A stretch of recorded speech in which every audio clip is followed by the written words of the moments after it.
Esto es para ampliar un poquito sobre un tema específico de lo que es parálisis cerebral. Eh, el tema de las consecuencias de la parálisis cerebral en el sistema nervioso central, dependiendo de la zona y la extensión donde se produce el daño a nivel del cerebro, es que vamos a tener mayor o menor sintomatología, tanto motora, tanto como cognitiva. ¿Qué es lo importante de esto?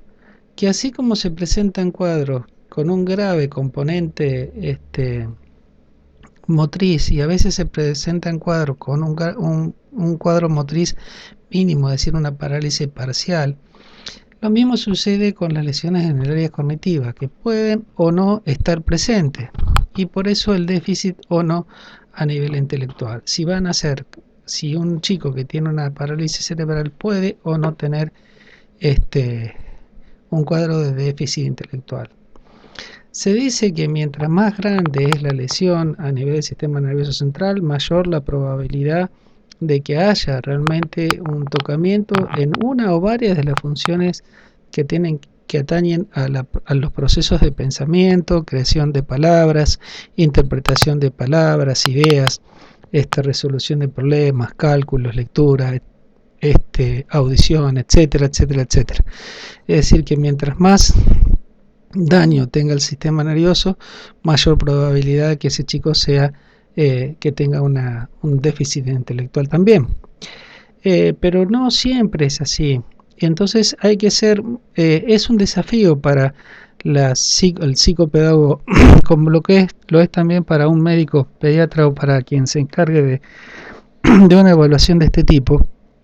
Es todo un desafío para ver cómo llevar a un correcto diagnóstico, si hay o no hay. Y lo hace difícil precisamente que muchos de estos chicos son los mismos cuadros de espasticidad, ataxia o atetosis, lo que hace que tengan muchas dificultades para poder expresarse, inclusive hablar, la coordinación de los músculos deglutorios, pero también más que todos los músculos de la fonación, la respiración, la boca, el tórax, por ahí tienen dificultades en una armoniosa sincronización para la creación de una vocalización de una palabra. Entonces, más que tienen estas alteraciones a nivel de sus manos, los cuales también los limitan en cuanto a si quieren o poder evaluarlo a través de la escritura, más si tienen alguna dificultad de tipo auditiva, como una hipoacusia, que puede ser lo más difícil todavía para hacer una evaluación. Pero ustedes tienen que recordar varias cosas importantes. Estábamos viendo con el ayudante acá que en España dicen que más o menos un chico con un nacimiento cada 1000 puede llegar a tener problemas, y que en España, estas son cifras en España, aproximadamente por año nacen unos 1500 chicos con parálisis cerebral. Ahora, no todos van a tener un déficit intelectual. Hay ejemplos, por ejemplo, lo que nosotros les comentábamos, la historia de Christy Brown. Es un chico que nació en 1933, que nació con una grave parálisis cerebral. Prácticamente no se podía movilizar. Acá tenemos ya está ahí, sí. Sí.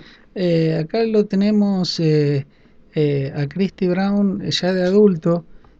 Fíjense que lo único con lo que se puede expresar él es lo que está haciendo, escribiendo con el pie izquierdo. Desde su nacimiento hasta que fue prácticamente adolescente no tuvo forma de comunicarse, es decir, que tuvo la suerte de nacer en una familia muy contenedora con hermanos que lo querían y lo realmente mucho. Él participaba siempre como podía de la educación de sus hermanos en la casa, y una vez que pudo empezó a expresarse a través de escrito con su pie, con unas tizas, y fue ahí cuando se dieron cuenta los padres que no era tonto, que no tenía un trastorno de tipo déficit cognitivo grave, y por el contrario, resultó sumamente inteligente. De hecho, escribió un libro que se llama Mi pie izquierdo, que es un capítulo y un ejemplo en cuanto a cómo superarse. También fue una persona que logró tener pareja, logró tener un entorno muy sociable, en fin, todos sus logros podrían haber sido desaparecidos, podrían haber pasado completamente desapercibidos si él no hubiera tomado este esfuerzo de poder expresarse y hubiera sido considerado una criatura con un déficit cognitivo grave. Eh, por eso la cuestión de ahora, ¿son todos los casos como el de Christy Brown? No, no. Generalmente si hay deterioro cognitivo, perdón, si hay un deterioro motor, una parálisis que expresa la parálisis cerebral, ya sabemos que el área que no vamos a prestar tanto es la evaluación del área práctica, porque el límite va a estar dado por una cuestión de parálisis mecánica muscular, y no y eso es lo que imposibilita, digamos, una evolución de su sistema psicomotriz, más motriz que psico, pero en cuanto a las áreas psico, el área del lenguaje, de la comprensión, etcétera, sí vamos a tener que hacer un gran esfuerzo de tratar de comunicarnos para poder hacer una evaluación adecuada. Muchos de los test que ustedes van a conocer o que ya conocen para sacar coeficiente intelectual, que los guía a ustedes para ver si hay un déficit y ver el grado de déficit que no están preparados para casos tan severos. Entonces hay que ir ingeniándosela por otros lados, otros tipos de evaluaciones para poder saber si este chico o esta persona tiene un déficit cognitivo o no. Ahora, el paradójico es que a veces puede presentarse tanto uno como el otro. Acá estamos hablando, cuando hablamos de Chris Brown, hablamos de una persona dependiente, completamente dependiente, con una grave alteración motriz debido a su parálisis cerebral, pero con un grado de inteligencia alto. Puede pasar al revés, puede ser que la lesión cerebral esté afectada sobre todo el lóbulo frontal y no en las áreas motoras, no en la área prerolándica. Entonces por ahí va a estar más afectado, o en las áreas temporales y frontales, más grave todavía, porque va a estar afectado todo lo que tiene que ver con comprensión del lenguaje, lectura, poder resolver problemas, planificar, contra la impulsividad, etcétera, etcétera, etcétera, van a estar gravemente dañados. A veces el cuadro puede ser tan severo cuando se da, que los chicos nacen con estado que se llama casi vegetativo, es decir, tanto a nivel corporal, por la falta de movimientos o la espasticidad, o a veces por la falta de tonismo muscular, que no pueden moverse, están acompañados con gravísimos problemas cognitivos que lo hacen prácticamente comparable con una criatura recién nacida, a pesar de tener muchos años.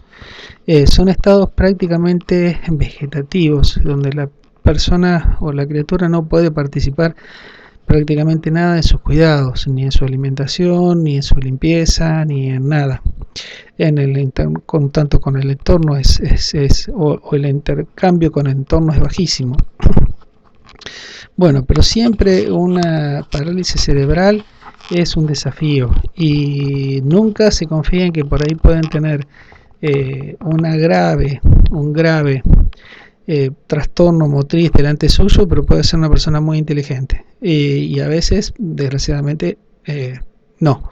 O sea, las lesiones motoras también, o la parálisis cerebral grave, también está acompañado de un déficit cognitivo moderado grave. Cuando ustedes tengan que hacer una evaluación de una parálisis cerebral, siempre van a encontrar que tiene un coeficiente intelectual dentro de lo esperable o normal, que tiene un coeficiente intelectual con un déficit intelectual, puede ser leve, puede ser moderado, puede ser grave o puede ser profundo, y a veces profundísimo. Yo le digo, los casos más graves son los que se llaman habitualmente, o se les denomina como estados vegetativos.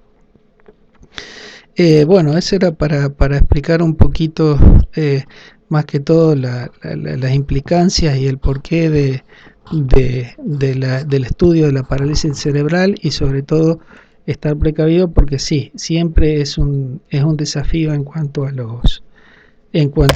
un correcto diagnóstico, en cuanto a las capacidades que puede denotar esa persona. Nada más.